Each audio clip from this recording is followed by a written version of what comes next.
100 of the best sci-fi movies, man. We're just keeping this bad boy on a rolling, man. It's me, your boy Seed, the host. Most of the things right here on Pop Regan, man. Talking about what I think are the best 100 science fiction movies. Ranked them from 100 to 1. Let's talk about one a day. First 100 days of 2022. We're getting you started off right this year. One of the best, most inventive means of storytelling there is, science fiction. Yesterday, we talked about number 16 on our list, Annihilation, and how I compared it to, what did I compare it to? Apocalypse Now. There it is. I said it was the female Apocalypse Now because it's just a descent into madness. And then what they find at the very end is just so bafflingly weird.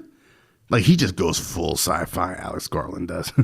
But it is a great, amazing watch, man.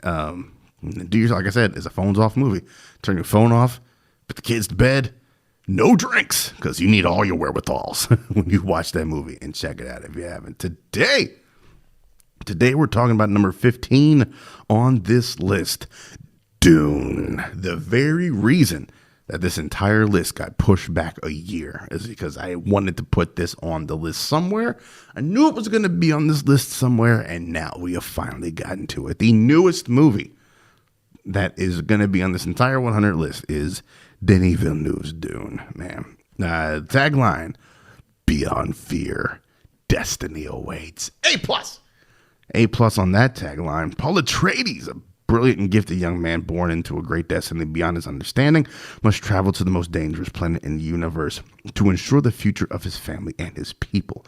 As malevolent forces explode in the conflict over the planet's exclusive supply of the most precious resource in existence, a commodity capable of unlocking humanity's greatest potential, only those who can conquer their fear will survive. I must not fear. Fear is the mind killer. Man, listen, Dune is my favorite science fiction book of all time. Dune might be my favorite book of all time. We've had various adaptations over the years. We had that shitty David Lynch version. We had the very not shitty sci-fi adaptation. The only issues I will contend with the sci-fi adaptation of Dune was its lack of budget. But with what budget they had, I thought they weaved magic out of that straw. I unabashedly love all 8 hours or 6 hours or however long it is of that sci-fi adaptation. It is great. The performances are brilliant, with the exception of Baron Vladimir Harkonnen. Horrible casting on that route. But other than that, man, God, I love it.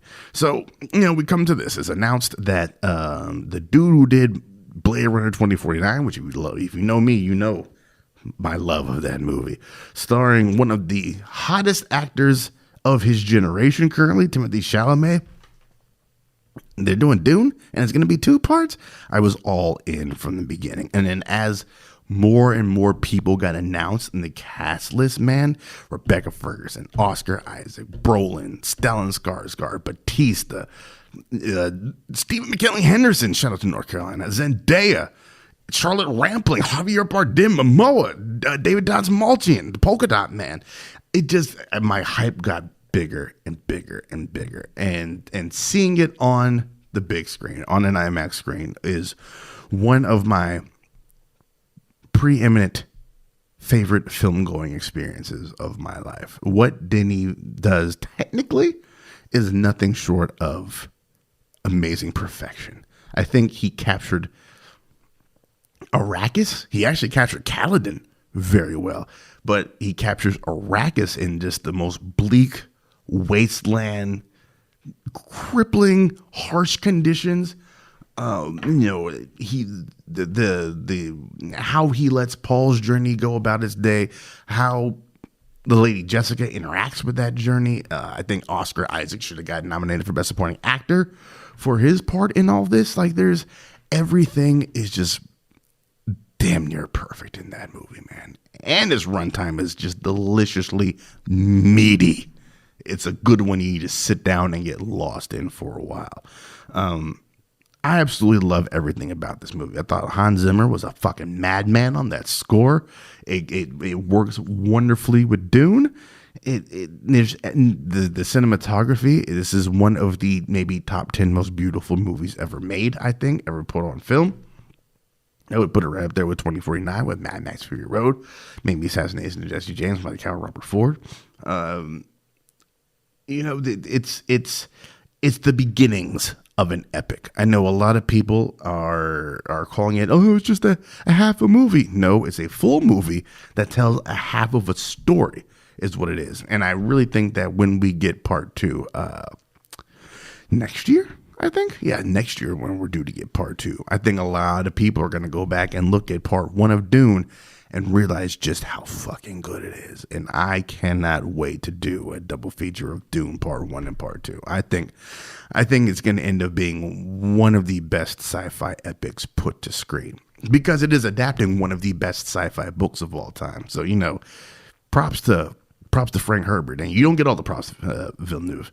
But yeah, as far as adaptations of books go, Dune is top 10, maybe top 5, man. That's it for this joint, man. We'll be back in 24 of the hours to keep talking sci-fi movies right here on Paprika.